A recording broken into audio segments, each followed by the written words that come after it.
ఈ అధ్యాయము మొదటిగా 1 నుండి 8 వరకు చదువుకుందాం. ఒక వచనం నేను, ఒక వచనం మీరు అలా చదువుకుందాం. యోహాను పత్రిక 3వ పత్రిక 1 నుండి 8 వరకు ఉత్తర ప్రత్యుత్తరీతిగా చదువుకుందాం. పెద్దనైన నేను సత్యమును బట్టి ప్రేమించు ప్రియుడైన గాయునకు శుభం అని చెప్పి రాయినది.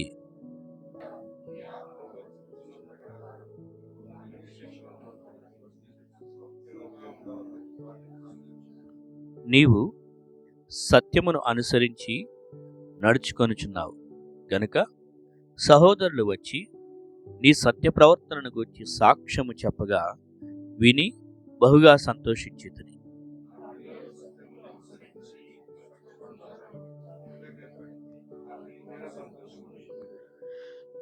ప్రియుడా, వారు పరదేశులైనను సహోదరులుగా ఉన్న వారికి నీవు చేసినదెల్లా విశ్వాసకు తగినట్టుగా చేయుచున్నావు.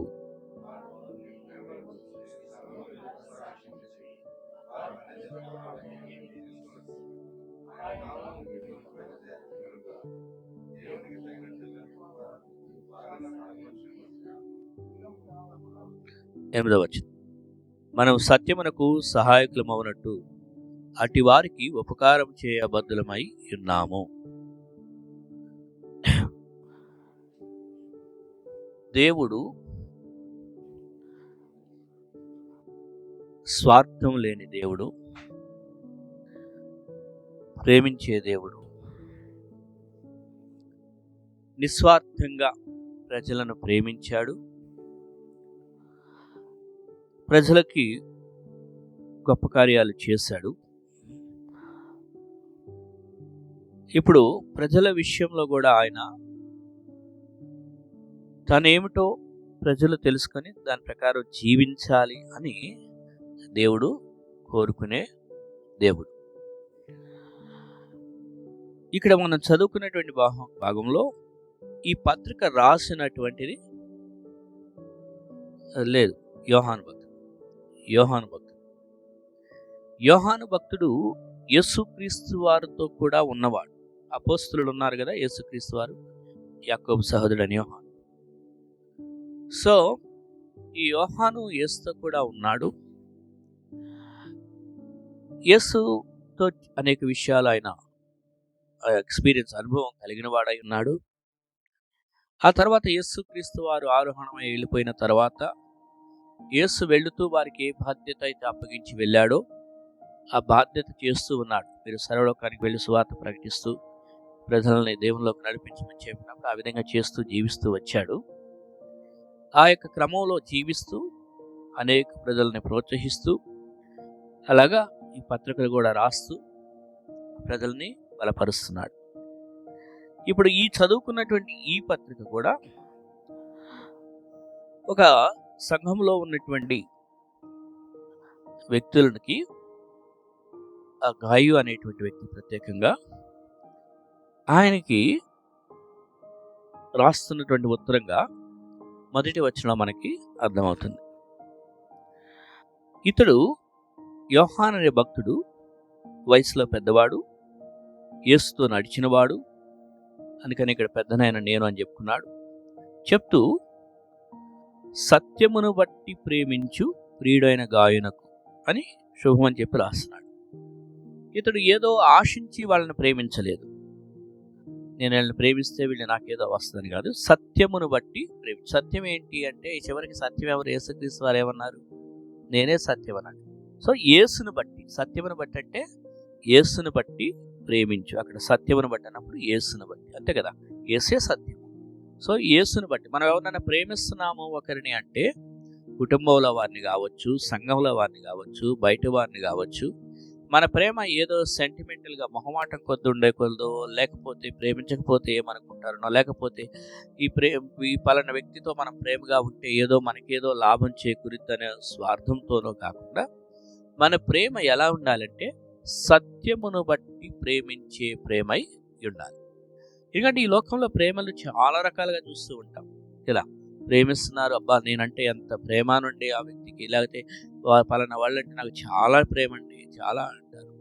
ఏంటి దాని వెనకాల రీజన్ ఏంటి? ఎందుకు అంత ప్రేమ కుమ్మరిస్తున్నారు? అంత ప్రేమ ఎందుకు అనంటే, ఏదో ఒకటైతే ఖచ్చితంగా అక్కడ నుంచి ఆశించే ప్రేమయే ఉంటుంది. అయితే అది వారికి స్వార్థపూరితంగా ఉండొచ్చు, లేకపోతే ఇంకొక రకంగా ఉండొచ్చు. అయితే దేవుని పిల్లలమైన మనకి దేవుడు ప్రేమను గురించి చెప్తే ఏమన్నంటే, ఇక్కడ పెద్దనైన యాకోబు భక్తుడు, అయ్యా నేను నిన్ను ప్రేమిస్తున్నానంటే ఏదో నీ డబ్బుని చూసో, నీకున్నటువంటి ఆస్తిని చూసో, నీకున్నటువంటి పలుకుబడిని చూసో కాదు గాని సత్యమును బట్టి ప్రేమించు ప్రియుడైన గాని.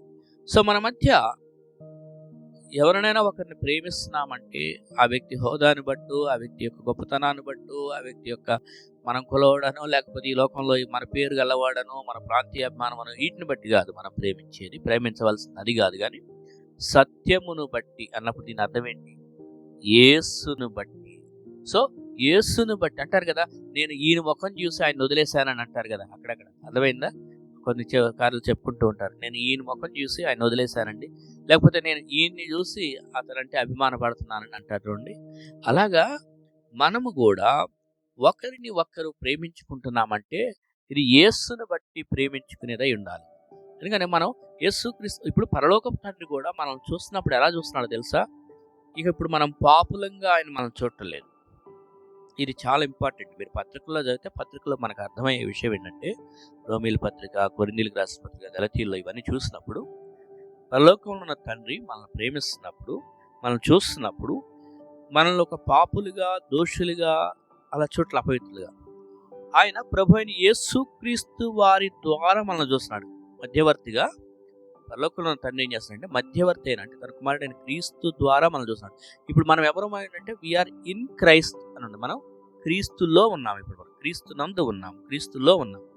ఇప్పుడు ఒక పెద్ద బెలూన్లో ఒకళ్ళు ఉన్నారనుకోండి, అందులో కొన్నిసార్లు మనం గేమ్స్ చూస్తుంటాం కదా, ఆ బెలూన్ లోపల, ఆ బెలూన్లో నుంచి మనం చూస్తున్నాం, వాళ్ళ లోపల ఉన్నారు ఇప్పుడు.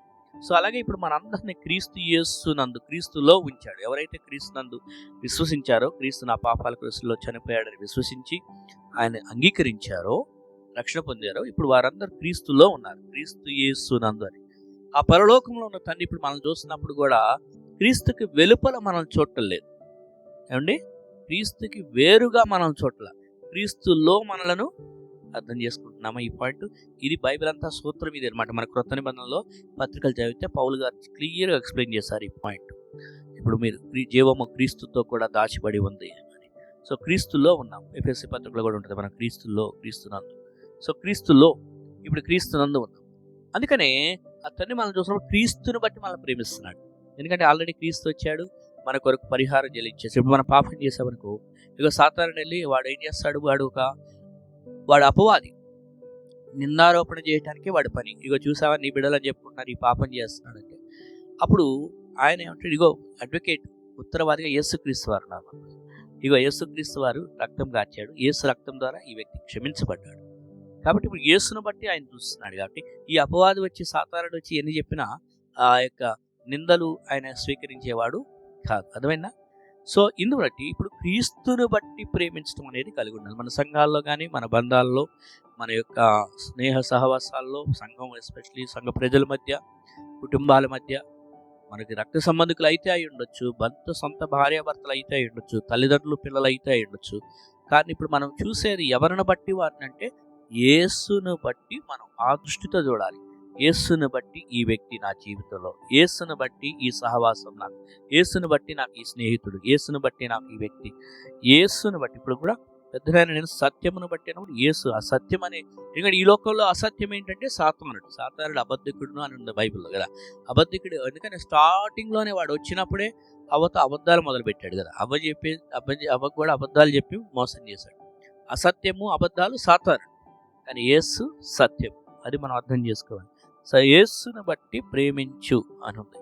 సో మనం ఎవరిని ప్రేమించినా యేసును బట్టి ప్రేమించి, ఇది గొప్ప విషయం. అంతేగాని ఏదో ఈ లోకంలో చెప్పుకున్నట్టు వాడు మా యొక్క ప్రాంతీయం కాబట్టి, మా ప్రాంతీయ అభిమానాన్ని బట్టి నేను ప్రేమిస్తున్నాను, లేకపోతే ఇతడు నా పేరు గలవాడు కాబట్టి అందుకే ప్రేమిస్తున్నాను, లేకపోతే మా ఇద్దరు టేస్టులు కలిసి నేను ప్రేమిస్తున్నాను, అట్లా కాదు. మనం ఒకరినొకరు బంధాలు క్రీస్తుని బట్టి ప్రేమించేదిగా ఉండాలి. ఇప్పుడు చెప్తూ ఈ మాట ఇంకొక పదం పడారు అక్కడ, ప్రియుడైన గాయునకు అని శుభం అని చెప్పారు. యోహాన్ అనే భక్తుడు ఈ గాయు అనే వ్యక్తికి ఆ ప్రియుడనే పదం లేకుండా పెద్దనాయన నేను సత్యమును బట్టి ప్రేమించు గాయునకు శుభమని చెప్పి ఆయన దగ్గర రాయొచ్చు కావాలంటే. కానీ పరిశుద్ధాత్ముడు ఈ ప్రియుడైన అనే పదానికి కూడా అతన్ని అక్కడ యాడ్ చేపించాడు. పరిశుద్ధాత్ముడు రాయించాడు కదా లేఖనాలు, ఇది మనిషిని బట్టి కలగలేదు ఈ లేఖనాలు. ఏమండి, పరిశుద్ధాత్మ ప్రేరేపణ ద్వారా భక్తుడైన యోహాను రాశాడు ఈ పదం, ప్రియుడైన గాయునకు.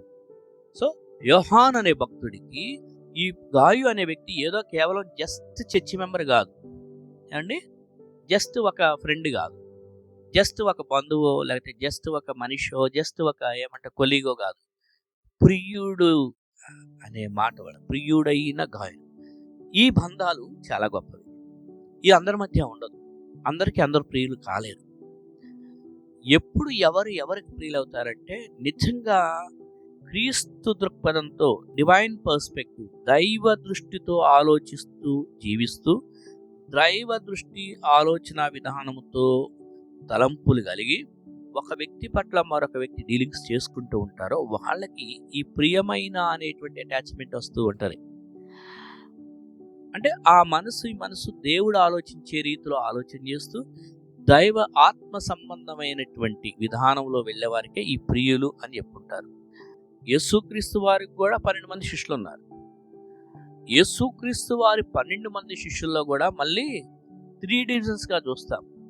యేసుక్రీస్తు వారి సర్కిల్స్లో 12 మందిలో కూడా అపోస్తులలో ప్రియుడైన యోహాన్ అనే భక్తుడు యేసు రొమ్మున ఆనుకునే దగ్గరగా ఉన్నాడు. అది ఇన్నర్ సర్కిల్లో దగ్గరగా ఉన్నవాడు. ఇంకా ఆ సర్కిల్ దాటి తర్వాత మళ్ళీ పేతురు, యాకోబు, యోహాను, వీళ్ళు ముగ్గురు కూడా ఉన్నారు. ఫస్ట్ ప్రయారిటీ యోహాను భక్తుడు, యోహాన్ తర్వాత మళ్ళీ పేతురు, యాకోబు, యోహాన్ సెకండ్ రోలో చూసారా. ఇన్నర్ సర్కిల్లో కూడా మళ్ళీ డిఫరెన్స్. తర్వాత థర్డ్ సర్కిల్లోకి వచ్చేసరికి ఇక మిగిలిన వాళ్ళు కూడా ఉంటారు, ఈ 12 మంది. సో యేసుక్రీస్తు వారి దగ్గర కూడా ఒక ప్రియుడైన శిష్యుడు, యేసును రొమ్మును ఆనుకున్నటువంటి గొప్ప స్థాయిలో ఉన్న యోహాను భక్తుడు అంటే ఏంటి? ఇక్కడ యేసుక్రీస్తు వారి పార్షియాలిటీ అంటే కాదది. యేసుక్రీస్తు వారి పార్షియాలిటీ చూపించడం కాదు, అక్కడ శిష్యుల తరపు నుంచి వారు స్పందించే విధానం ఇది. ఆయనకి ఎవరు సమీపంగా వస్తే ఆయన అంత సమీపంగా ఉంచుకునేవాడే కానీ ఎప్పుడు కూడా వద్దు నువ్వొద్దు ఈ ప్లేస్లో వేరే వాళ్ళని పెట్టుకుంటాను అనలేదు ఆయన. అంటే దగ్గరగా వచ్చేవాళ్ళు. అందుకనే దేవుడు ఒక బైబిల్లో మాట ఉంది, మీరు ఆయన ఎదుకు రండి, ఆయన మీ ఎదుకు వచ్చినాడు. మనం ఎంత క్లోజ్ అవ్వాలని చూస్తే ఆయన అంత క్లోజ్గా ఉంటాడు. లేదులే సండే రోజు వెళ్ళామా, కనపడ్డామా, 2 పాటలు పాడామా, బాయ్ 2 కానుకలు వేసేసామా, వెళ్ళిపోయామా అన్న వాళ్ళకి కూడా ఆయన అట్లానే ఉంటుంది. అలా కాకుండా దగ్గరగా దేవునితో సన్నిహిత సంబంధం చేస్తూ క్లోజ్గా ఉంటూ దేవునితో సమయం గడుపుతూ సహవాసం చేస్తున్న వాళ్ళు అది ప్రియులైనటువంటి వారిలోకి వస్తారు. సో మన స్నేహ సహవాసము దేవునితోనూ దేవుని పిల్లలతో కూడా ఈ ప్రియుడైన అనే పదం దాకా చెప్పగలిగే స్థాయిలో ఉందా? లేకపోతే ఓకే అతను కూడా మా సంఘ సభ్యుడేనండి, అతడు కూడా మాకు తెలిసిన వాడే, మా ఫ్రెండేనండి అనుకునేటట్లుగా ఉన్నాయి మన బంధాలు. ఎలా ఉన్నాయి? ఎవరి గురించైనా ఒకరు చెప్పేటప్పుడు పలానా సిస్టర్ అండి, లేకపోతే పలానా బ్రదర్ అండి, నాకు చాలా ఇష్టమైన వ్యక్తి, చాలా దగ్గరగా, ఎందుకనంటే నిజంగా దేవుని ఎక్కువగా ప్రేమించే వ్యక్తి, దేవునికి దగ్గరగా ఉండే వ్యక్తి, అందుకే చాలా ఇష్టం నాకు అని మన గురించి ఇలా ప్రియుడైన పదం అనేది చెప్పగలిగిన స్థాయిలో వాళ్ళు చెప్తే ఎంత, నాకు వాళ్ళు చెప్పకపోతే ఎంత, నాదేదో నేను బతుకుతాననుకున్నాం అనుకో, అదేమైపోతుందంటే మనం దేవునికి ఎంత దగ్గరగా ఉన్నాము అనేటువంటిది డిఫరెన్షియేషన్ తెలిసిపోతుంది. ఒకళ్ళు మన గురించి చాలా క్లోజ్గా చెప్పుకుంటున్నారు దేవుడి గురించి, ఇతడు నిజంగా దేవుడు నాకు ఇచ్చిన గొప్ప వ్యక్తి అండి నా జీవితంలో, లేకపోతే ఈ పలానా సహోదరుడు లేకపోతే పలానా సహోదరి ద్వారా నేను ఆత్మీయంగా ఎంతో బలపడ్డా, లేకపోతే ఆ వ్యక్తి నన్ను దేవుళ్ళు ఎంతో బలపరుస్తున్నాడు, లేకపోతే నేను ఆ వ్యక్తికి దగ్గరగా దేవుళ్ళలో మేమందరూ ఒక సమయం గడపగలుగుతున్నాం. ఇది చెప్పగలుగుతున్నామా? మన స్నేహ సహవాసాలు ఎలా ఉన్నాయి? ఇది మనం చెప్పుకునేటప్పుడు ఎట్లా ఉంటుందంటే ఎందుకు ఇట్లా ఉంది అని అనిపిస్తుంది, కానీ లైఫ్లో జీవించేటప్పుడే అలాంటి పదాలు మన గురించి కూడా రేపొద్దున ఆయన దగ్గర కూడా గ్రంథాలు ఉన్నాయి. ఒకరోజు ఆ వాక్యాలు కూడా చెప్పుకుందాము. పరలోకంలో ఏమేమి గ్రంథాలు ఉన్నాయి, ఆ గ్రంథాల్లో మన గురించి ఏమని రాయబడి ఉంటుంది, ఎందులో మన పేరు ఉంటుంది, ఎందులో మన పేరు తుడిపెట్టే అవకాశాలు ఉన్నాయి. కొన్ని పుస్తకాల్లో తుడిపెట్టడం అది రిజిస్టర్ అట్లానే ఉంటుంది, ఇంకొన్ని పుస్తకాలు ఉన్నాయి అందులో నుంచి ఆయన ఎలిమినేట్ చేసి అంటే ఏంటి సందర్భం అవి కూడా ఒకరోజు చెప్పుకుందాం వీలైతే. సో ప్రియుడైన అనేటువంటి అంటే ఎందుకు భక్తుడైనటువంటి యోహాను ఈ గాయు అనేటువంటి సహోదరుణ్ణి నా ప్రియుడైనటువంటి గాయునకు శుభమని చెప్పి రాయిందని ఇంతగా చెప్తున్నాడు అంటే నిజంగా దేవునిలో వారిలో ఆ బలం అనేటువంటి ఆ సత్యం అనేటువంటి జీవిస్తూ ఎంత చక్కని ప్రవర్తన కలిగి ఉన్నారు అనేది మనకి ఇక్కడ ఎవిడెన్స్ అర్థమైంది. అదే వివరిస్తూ ఆ తర్వాత 2వ వచనం నుంచి మనం 8 దాకా చదివాం కదా, అది వివరణగా ఇక్కడ తెలియజేస్తూ వచ్చాడు. ఇంకా అక్కడ ఉన్న సంగముని గురించి కానీ అక్కడున్న వీరు గాయుతో పాటు ఉండే బృందాన్ని గురించి కానీ మాట్లాడుతూ మరలా 2వ వచనంలో మరలా గాయు అని చెప్పట్లేదు, ప్రియుడా. గాయు అని ఈయన పెద్ద ఆయన కదా, వయసులో పెద్ద ఆయన కదా, పెద్దనే, ఇది వయసులో పెద్దోడు, ఎక్స్పీరియన్స్లో కూడా పెద్దోడు యోహాను భక్తుడు. గాయు అనొచ్చు, లేకపోతే కామన్గా పలకరించడానికి సహోదరుడా అనొచ్చు, బ్రదర్ అని చెప్పొచ్చు కదా, ఇది కామన్గా బ్రదర్ అనొచ్చు.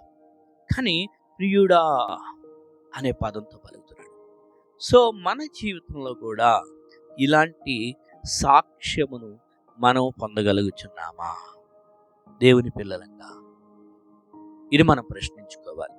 తర్వాత మాట చెప్తూ అతడు ఏమన్నాడు, నీ ఆత్మ వర్ధిల్లుచున్న ప్రకారము నీవు అన్ని విషయంలోనూ వర్ధిల్లుచు సౌఖ్యంగా ఉండవాలని ప్రార్థించిన ఈ యోహాన్ అనే భక్తుడు ఈ ప్రియుడైన గాయని గురించి ప్రార్థన చేస్తున్నాడంట. అతను మర్చిపోలేదు, అతడు ఇప్పుడు ఆత్మగాలో బాగానే ఉన్నాడు కదా, ఇంకా ఆయన కోసం నేను ప్రార్థన చేయటం ఎందుకులే అని అనుకోవట్లేదు. కానీ అతడు ప్రార్థన చేస్తున్నాడు.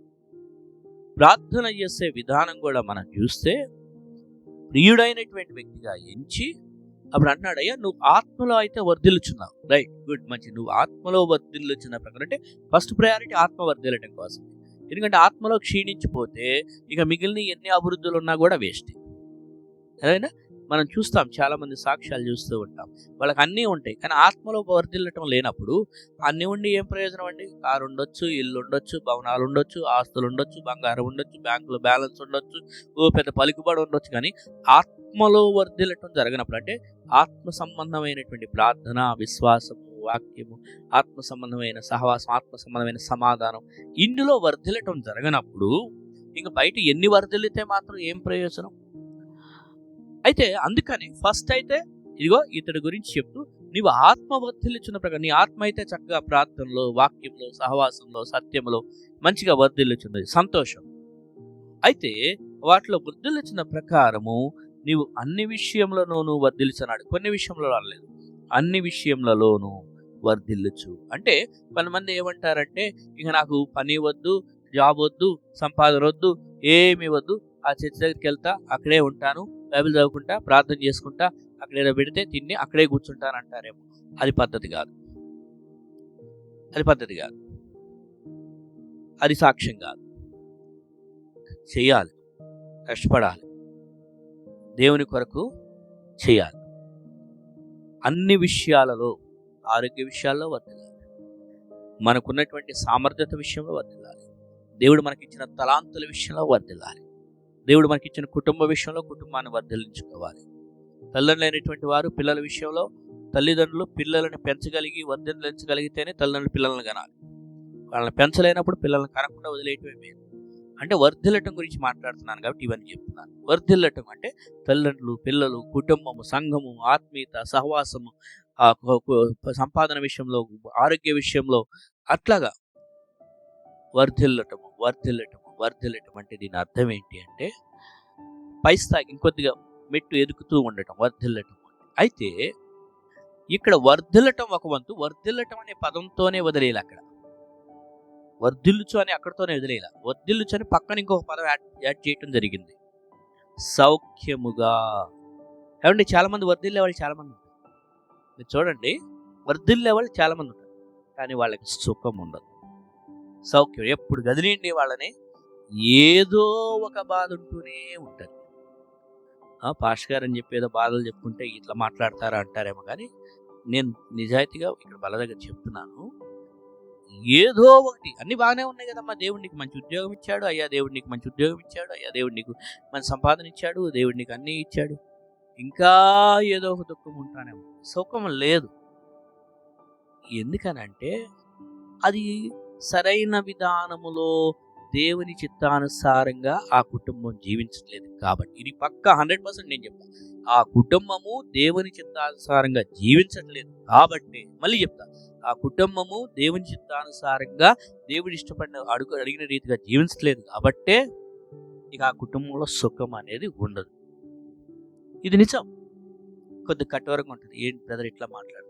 ఎస్, ఒప్పుకున్నా ఒప్పుకుపోయినా 2x2 4 అని చెప్పాలి కానీ ఒకళ్ళకి ఎవరికి 6 ఇష్టం అని చెప్పి 7 ఇష్టం అని చెప్పి 7 అని చెప్తే నేను చెప్పినంత మాత్రం అది 7 అయిద్దా? అయిద్దా? అవ్వదు కదా. 2 2 4 అవుతుంది. సో ఇష్టం ఉండదు. కొద్దిగా పాస్టర్లు చెప్పే మాటలు కొద్దిగా కఠినమే, ఇబ్బంది. కానీ ఇదంతా ఎందుకంటే రేపొద్దున అక్కడ మనము సిగ్గుపడనక్కరలేని ముఖముతో బహుమానాలు పొందాలంటే మరి ఇక్కడ ఈ కఠినమైన స్థాయిలో వెళ్ళగలుగు. డాక్టర్ గారి దగ్గరికి వెళ్ళిన తర్వాత డాక్టర్ గారు అమ్మో ఈ రోగం ఉందని చెప్తే ఏమనుకుంటుందో అని చెప్పేసి ఉన్న రోగాన్ని చెప్పలేక దాచిపెట్టాడు అనుకో, ఏమైంది? ఇంకా ఆ రోగం లోపలే పిలిచిపోయి ఇంకా పక్కడైపోయింది. అలా కాకుండా డాక్టర్ గారు అమ్మ లేదు నీకు ఈ సమస్య ఉంది, అయ్యా నీకు ఈ సమస్య ఉంది అని నిజాయితీగా చెప్పాడు అనుకో, మనకు కూడా ఎస్ ఈ రోగం ఉందన్నారు కదా, ఇప్పుడు దీనికి పరిష్కారం ఏం చేయాలి అని ఫార్వర్డ్ అవుతుంది. అలా చెప్పకుండా దాచిపెడితే రేపొద్దున మళ్ళీ ఏమన్నట్టు అప్పుడే కానీ డాక్టర్ చెప్పున్నట్లయితే మనకి ఎంత కష్టం వచ్చి ఉండేది కాదుగా, ఎంత బాధ ఉండేది కాదుగా అని అప్పుడు అంటాం మళ్ళీ.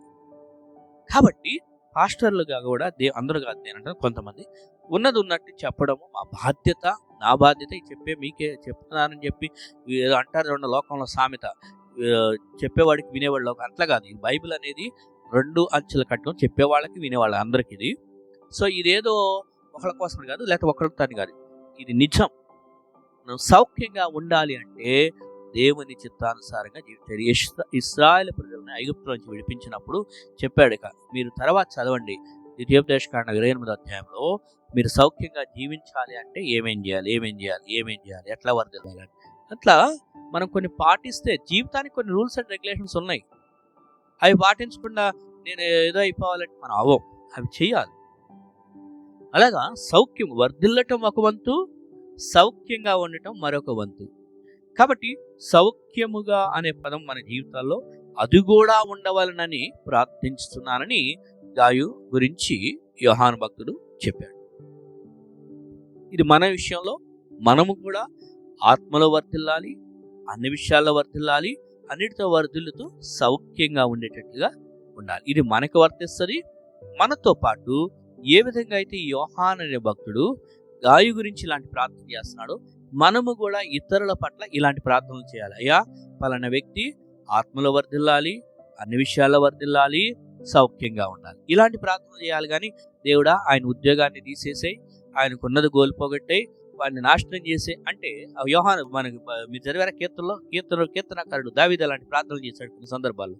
అది పాత నిబంధనలో అది చేశాడు, అది తప్పది అంటే ఆ విధంగా, ఎందుకంటే ఆ ఫ్రస్ట్రేషన్ తట్టుకోలేక. బట్ మనం అలాంటి ప్రార్థనలు చేయొద్దు. ఎందుకంటే యేసుక్రీస్తు వారు మనకి ఏం బోధించాడంటే, తండ్రి వీరేం చేయుచున్నారో వీరు ఎరుగురయ్యా, వీరిని క్షమించండి, అలాంటి ప్రార్థనలు చేయాలి. కానీ వీడు ఉద్యోగం పోవాలి, వీడి ఇల్లు కూలిపోవాలి, వీడి కుటుంబం నాశనం అయిపోవాలి, ఇలాంటి ప్రార్థనలు మాత్రం మనం చేయకూడదు. ఎందుకంటే ఇక్కడ యోహాను భక్తుడు ప్రార్థన చేస్తున్నాడు, అయ్యా నువ్వు సౌఖ్యంగా ఉండాలి, వర్ధిల్లాలని నేను ప్రార్థించు. విశ్వాసంలో వర్ధిల్లాలి, ప్రార్థనలో వర్ధిల్లాలి, వాక్యం చదివే విషయంలో వర్ధిల్లాలి, ఆత్మ సంబంధమైన విషయాల్లో వర్ధిల్లాలి, నీ తలాంతులు ఉపయోగించే విషయంలో వర్ధిల్లాలి, దేవుడు నీకు ఇచ్చిన సామర్థ్యాన్ని శక్తిని ఉపయోగించుకొని నీ సంపాదన విషయంలో వర్ధిల్లాలి, నీ జ్ఞాన విషయంలో వర్ధిల్లాలి, నీ కుటుంబ వ్యవహారాలని జ్ఞానంగా సవరించుకునే విషయంలో వాటిని పరిష్కరించుకునే విధానంలో వర్ధిల్లాలి. ఇంకా ఎంతసేపటికి ఎక్కడో ఎవరో ఏదో చెప్తే కదా, నీవు ఆ విషయ జ్ఞానాన్ని నువ్వు అర్థం చేసుకుంటూ ముందుకెళ్ళే విధంగా వర్ధిల్లాలి. వీటన్నిటిలో వర్ధిల్లుతూ సుఖంగా కూడా ఉండాలి. ఇలాంటిది మనం కోరుకోవాలి. ఇటు వరకు ఇలాంటి ప్రార్థనలు కూడా చేయాలి. ఇది మనకి లేఖనాల్లో నుంచి దేవుడు నేర్పిస్తున్న గొప్ప సత్యం. ఇక 3వ వచనం దగ్గర నుండి చూస్తే మెయిన్ బేసిక్ పాయింట్ ఏంటంటే ఈ సత్యము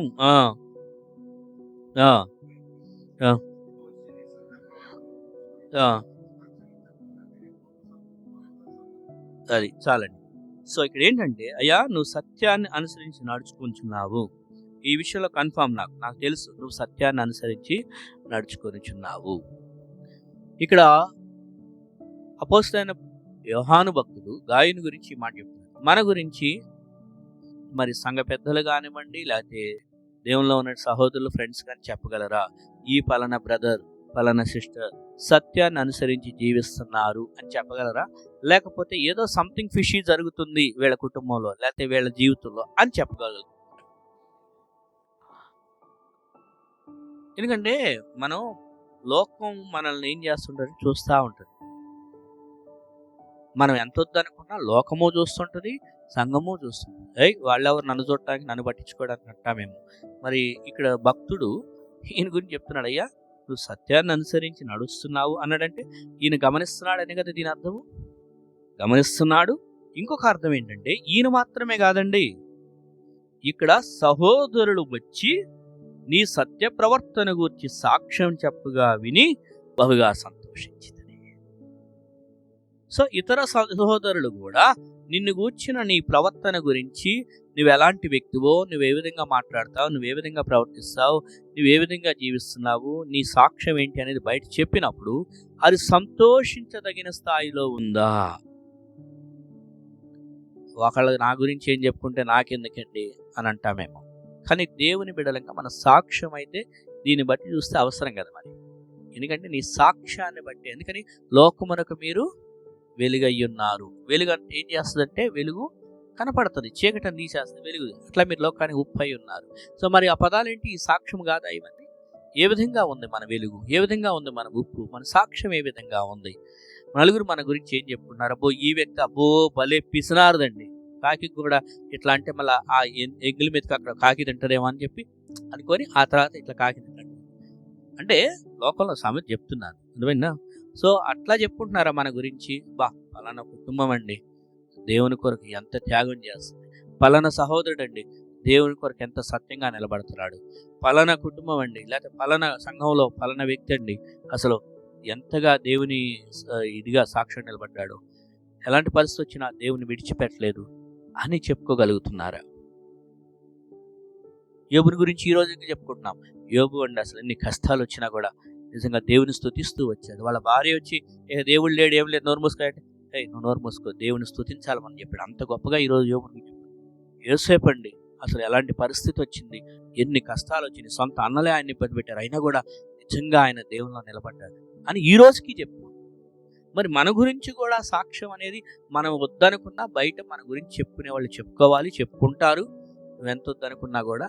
కానీ ఏ విధమైన సాక్ష్యం అది? అఫ్ కోర్స్ కొందరు మంచి చేసినా చెడు ఇప్పుకునే వాళ్ళు ఉంటారు, అది వేరే విషయం, దాని గురించి నువ్వు వరి అవ్వకూడదు, అది దేవుడు చూసుకుంటాడు. బట్ అసలు ముందు ఏమైనా మంచి చేస్తున్నామా, మన సాక్ష్యం ఏ విధంగా ఉంది? ఇది ఈ భక్తుడు అంటున్నాడు, అయ్యా నేను బహుగా సంతోషించాను. ఏ విషయంలో? నువ్వు బాగా డబ్బు సంపాదించావని విన్నాను, అందుకే భలే సంతోషించాను అంటున్నాడా? No no no no. ఏమి వింటున్నాడంట? నీ సత్య ప్రవర్తనను గురించి సాక్ష్యము చెప్పగా, అంటే యేసుని పట్ల నీకున్న సాక్ష్యము, యేసుని పట్ల నీకున్న ప్రవర్తన, యేసు పట్ల నీకున్న వైఖరి, అవి విన్నప్పుడు నాకు భలే సంతోషంగా ఉంది అన్నాడు. కానీ వాళ్ళనే మెచ్చుకుంటున్నారు పొద్దాక, ఆయన గురించే గొప్పగా చెప్పకపోతే ఇంకేదన్నా చాలా ఉంది లేవురా, చాలా. నో అది కాదు, నేను సంతోషంగా ఉందయ్యా ఆయన మెచ్చుకుంటూ ఇలా చెప్పుకుంటుంటే. సో ఇదంతా ఎందుకో తెలుసా? మనం ప్రాక్టికల్గా లైఫ్లో అర్థం చేసుకుని ఎదగడం కోసం. మనం ఎంత వద్దనుకున్నా కూడా ఇది మనకి ఇంపార్టెంట్, ఇది అవసరం. రక్తం ఎర్రగా ఉంటుందండి, ఎర్ర అంటే నాకు ఇష్టం లేదు, నా రక్తం, నా ఒంట్లో నుంచి రక్తం తీసేసేయండి అని అడవుడు వెళ్ళాడంట డాక్టర్ దగ్గరికి. డాక్టర్ అయ్యా నువ్వు ఎంత వద్దనుకున్నా ఎర్రది నీకు ఇష్టం లేదన్నా, అది మాత్రం దేవుడు అట్లా పెట్టాడు, ఉండాలి, అది లేకపోతే నువ్వు చస్తావు అన్నాడు. అర్థమైందా? మనకేదో కొన్ని వచనాలు ఇష్టం లేవని చెప్పేసి నాకు అంత అవసరం లేదనుకుంటే అది అవసరం మన జీవితానికి. అంటే మన గురించి సత్య ప్రవర్తన సాక్ష్యము బయట ఉందా? మన ధారాళంగా ఉన్న విధానం గురించి ఇక్కడ ఏమనుందంటే, నా పిల్లలు సత్యమును అనుసరించి నడుచుకుంటున్నారని వినటి కంటే నాకు ఎక్కువైన సంతోషం లేదు. దీన్ని బట్టి మనం సంతోషించాలి. మన పిల్లలు అబ్బా మా కొడుకు మంచి ఫస్ట్ ర్యాంక్ వచ్చాడండి అంటే సంతోషిస్తాం. అబ్బా నా పిల్లలకి పెద్ద అవార్డు వచ్చిందంటే సంతోషిస్తాం. అబ్బా మా కంపెనీలు సంతోషిస్తాం. బట్ నా కుటుంబం అండి దేవుని పాటలు పాడుతుంది, దేవుని వాక్యం ఉంటుంది, దేవునిలో ఇలా చేస్తుంది కార్యక్రమం, వీటిని బట్టి సంతోషిస్తున్నామా?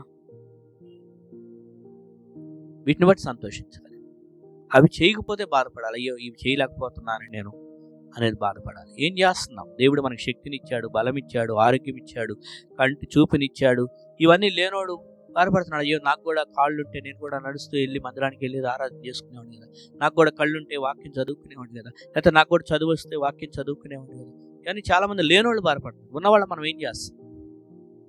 ఏ విధంగా స్పందిస్తున్నాం? ఎంతవరకు దేవుడు అంటే గౌరవం ఉంది మనకి? ఎంతవరకు దేవుని మీద నమ్మకం ఉంది? ఎంతవరకు ఎంత బయట మనకి ఎన్నో విషయాల్లో చాలా రెస్పెక్టివ్గా ఉంటాం, చాలా బయట ఎంతో స్ట్రిక్ట్గా ఉంటాం. మరి దేవుని దగ్గరికి వచ్చేసరికి పర్వాలేదులే చల్తాహే, దేవుడు కృపామయుడు కదండి, ఏమవుతుంది పర్వాలా.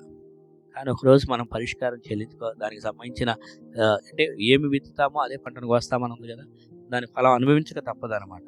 ఇవన్నీ చెప్తూ మరొక సందర్భం ఇక్కడ తీసుకొచ్చాడు 5 నుంచి 8 దాకా. అదేంటంటే మనకి ఇప్పుడు టైం లేదు, కానీ నేను ఒక మాటలో చెప్తాను. ఏంటంటే అక్కడ సువార్థికులు సువార్త చేస్తూ ఇలా ప్రాంతాలు తిరుగుతూ వస్తూ ఈ ప్రాంతానికి కూడా వచ్చినప్పుడు ఆ సువార్థికులు ఏంటంటే కొంత ప్రాంతానికి వెళ్ళడం, సువార్త చేయటం, ఆ దగ్గరలో ఉన్న అక్కడ క్రైస్తవులు దేవుని పిల్లలు ఉన్నటువంటి ప్రాంతానికి వెళ్ళటం, వారితో నివాసం చేసి ఆ ఏరియా అంతా సువార్త చేసి మళ్ళీ వెళ్తూ ఉండటం, అలా చేస్తూ ఉండేవాళ్ళు. అలాగా ఈ గాయు ఉన్న ప్రాంతానికి కూడా సువార్థికులు వచ్చి సువార్త చేసి ఉన్నప్పుడు ఈ గాయు ఏం చేశాడంటే తన దగ్గర పెట్టుకుని వాళ్ళకి కావాల్సిన సుపరిచర్యలు చేశాడు.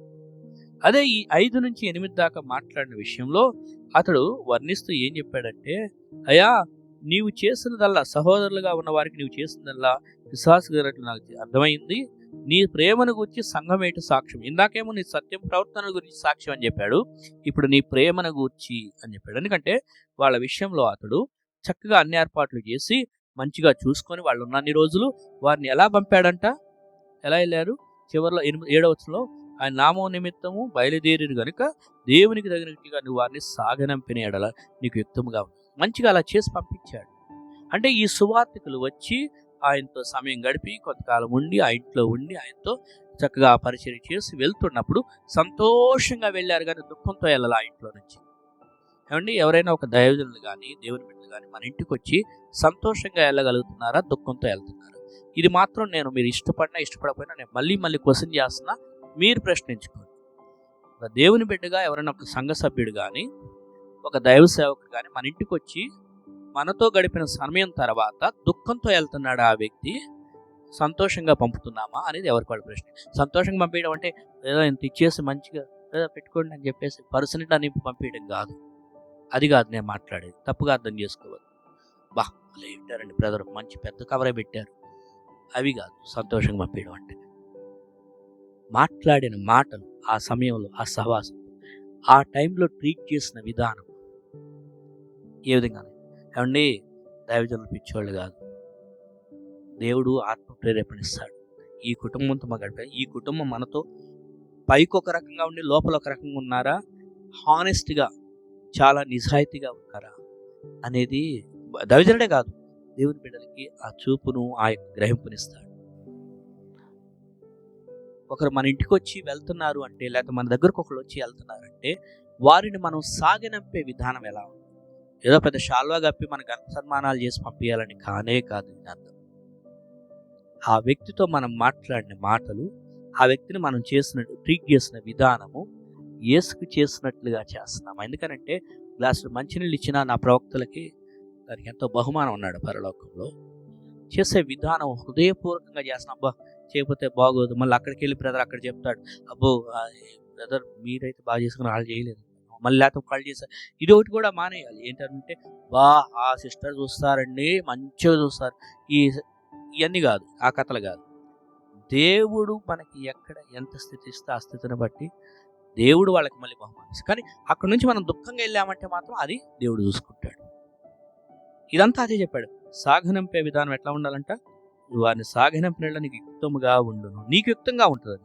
కాబట్టి దానికి చెప్తూ యాడ్ చేస్తూ 8వ వచనంలో జత చేశాడు. ఏమనంటే మనం సత్యమునకు సహాయకులమవునట్టు. అంటే సత్యం అన్నప్పుడు యేసుక్రీస్తు వారు, యేసుక్రీస్తు వారికి సహాయమైనప్పుడు యేసుక్రీస్తు సేవకు, యేసుక్రీస్తు నామమునకు, యేసుక్రీస్తు యొక్క రాజ్య కార్యక్రమాలు జరగడానికి సహాయకులమవునట్టు ఉపకారము చేయబద్దులమై ఉన్నాం. ఉపకారం చేయటం అంటే క్రియల్లో చేయటం.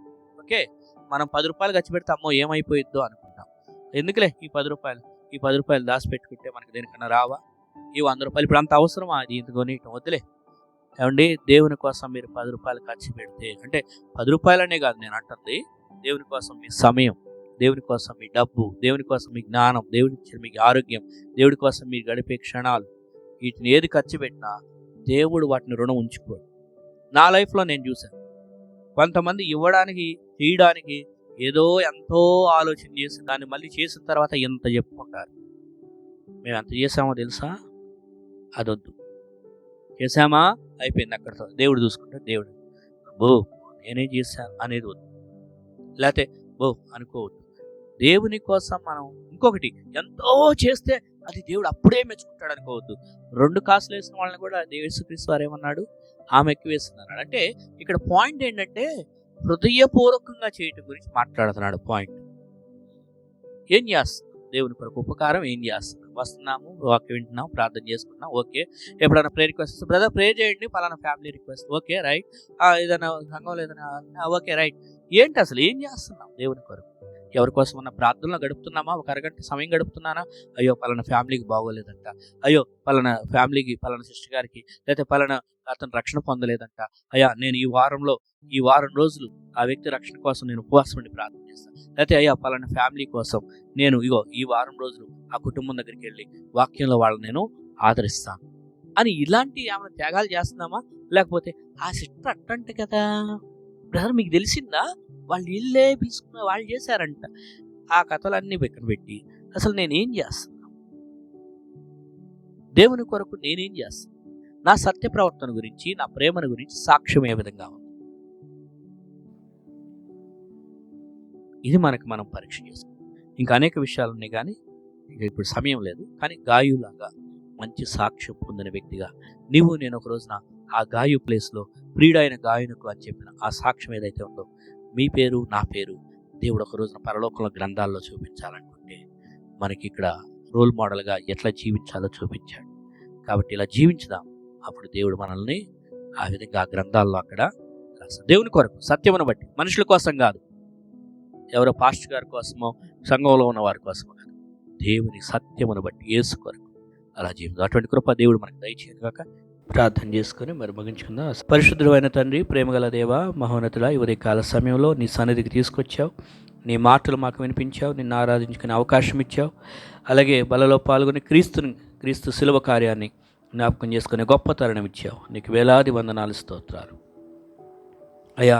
మరి నీ వాక్యంలో నీ గ్రంథంలో రాయబడిన మాటలు మేము చదివాం, నీ పరిశుద్ధాత్మ యొక్క స్వరం మాకు వినిపించావు. కాబట్టి విన్న వాక్యాన్ని మేమందరం కూడా దాన్ని మహిమార్థమై జీవించడానికి సహాయం చేయండి. చేరవచ్చిన మేమంతా కూడా ఏదో విన్నాము వెళ్ళిపోయామనేది కాకుండా దాన్ని పాటించడానికి మాలో ఏ క్వాలిటీస్ అయితే ఇంకా మేము దాన్ని మా హృదయంలో మా యొక్క జీవిత ప్రవర్తనలో మేము దాన్ని ఇంప్రూవ్ చేసుకోవాలో అవన్నీ చేసుకోవడానికి సహాయం చేయండి.